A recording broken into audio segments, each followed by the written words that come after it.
Hi everyone, welcome to the part 2 of our Q&A video series.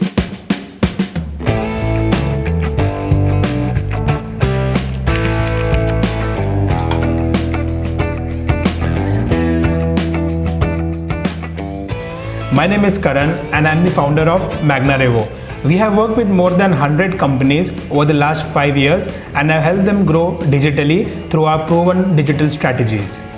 Since last week, we have been getting few questions from our users through social media platforms and we are going to answer them in this video.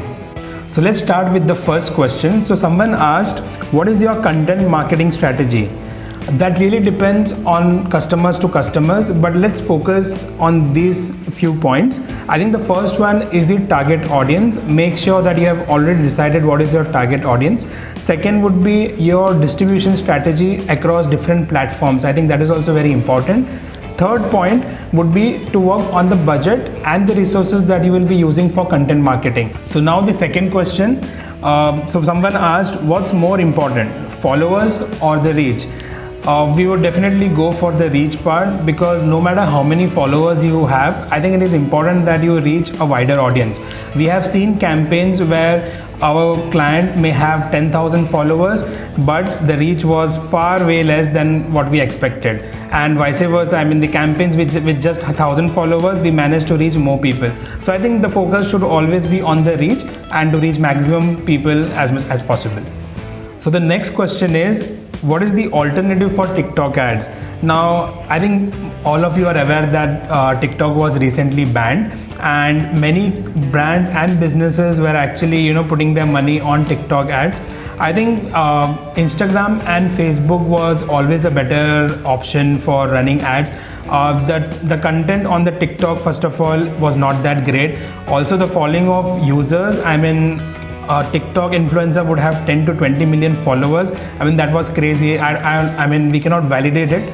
I think just to give an example, for the influencer who is on TikTok, if I would pay him 1 lakh rupees for promoting something, I would pay 4 to 5 lakhs for the same thing to be promoted by a YouTuber. I think the difference here is the quality of the content and also the quality of the users that you will get in both of these platforms. So I think Instagram and Facebook, you can bet your money on that and use it for your paid promotions. So the next question is from Sonu Bachawat, and he is asking, steps to make your website more creative. I think the first thing that you need to do is spend some time on the design part, do a bit of research and try to implement it on your website. The second thing which I would recommend is to be creative in your content as well. Hire a copywriter, explain him or her about the brand persona, and put that in the website. Also work on the fonts and images that you will be using on your website. And the last point is to be very much creative in the website layout and the product placement. Try to have some offers and deals online, and you can have a timer to show all those things. So to sum up today's Q&A video, have a proper content marketing strategy, focus on your reach, use Facebook and Insta ads as an alternative to TikTok, and also work on the design part and the layout part to make your website more creative.